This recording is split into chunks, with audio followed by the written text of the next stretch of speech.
नमस्कार दोस्तों, मैं डॉक्टर नरेंद्र राठी दिल्ली से आज आपके साथ में।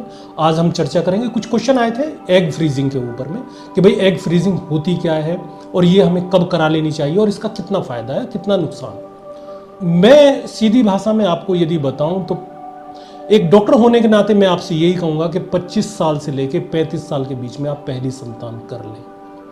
एग फ्रीजिंग बहुत अच्छी चीज़ है, टेक्नोलॉजी वाइज बहुत अच्छी है, पर क्या इसका वाकई उतना फ़ायदा है जितना आप सोचते हैं?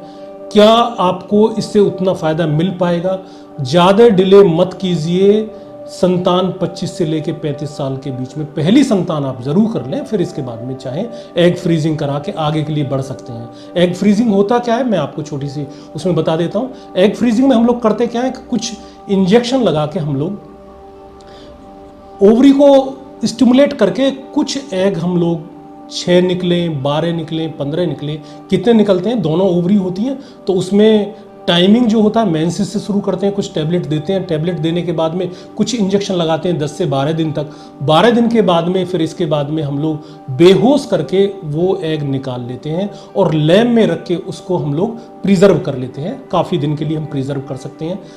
कुछ लैब होती हैं जो उसका एक अमाउंट लेती हैं, साल 2 साल कि भाई हम 5,000 रुपये लेंगे 1 साल के लिए, 2 साल के लिए इतना पैसा लेंगे। हर लैब का अलग अलग है, पर इसका कितना फ़ायदा है देखिए। होता क्या है कि जो अंडे मिलते हैं वो बाई बर्थ मिलते हैं एक लेडीज़ को, पर जैसे जैसे मेंसेस शुरू होते हैं हर महीने एक अंडा निकल के जनरली आता है, और जैसे ही 25 से ऊपर उम्र होती है तो धीरे धीरे 35 साल के बाद में ये एग की क्वालिटी गिरने लगती है। अब कोई ये चाहता है कि क्योंकि आजकल कैरियर वाइज और इस तरह से सोचता है कि लेट प्रेगनेंसी करें, तो बहुत ज़्यादा लेट ना करें, क्योंकि कई बार लाइनिंग नहीं बन पाती है, मतलब यूट्रस काम नहीं करता है। यदि आपके एग अच्छे भी हैं और यूट्रस यदि काम नहीं कर रहा है तो फिर एग फ्रीजिंग का आपका फ़ायदा क्या है? एग फ्रीजिंग का फ़ायदा तभी होता है यदि आपका यूट्रस अच्छा काम करे।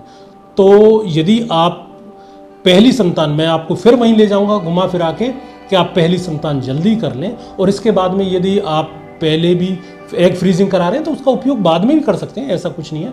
कई साल तक हम प्रिजर्व रख सकते हैं, पर बहुत साल तक आप इंतज़ार ना करें, नहीं तो समस्या आपके सामने फिर खड़ी हो जाएगी कि आपका यूट्रस सपोर्ट नहीं कर पाएगा। जब हम IVF करके बच्चा बना के रखेंगे तो आपका यूट्रस नहीं पकड़ पाएगा।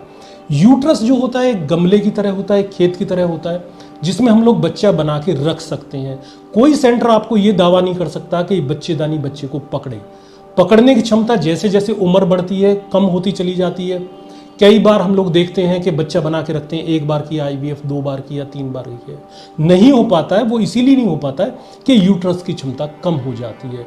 इसके बारे में आगे जो ज़्यादा जानकारी है, कभी फिर मौका मिला तो फिर आपको बताएंगे कि भाई किस तरह से हम आगे बढ़ सकते हैं, कैसे नहीं बढ़ सकते हैं। और कुछ जैसे मैं बार बार कहता हूँ कि आयुर्वेदिक की कुछ मेडिसिन है वो लेके आप एग फ्रीजिंग भी कराएं, पर मैं फिर दोबारा आपको वही समझाऊंगा कि ज़्यादा लेट ना करें, जल्दी से जल्दी पहला बच्चा आप कर लीजिए। सुनने के लिए धन्यवाद, नमस्कार।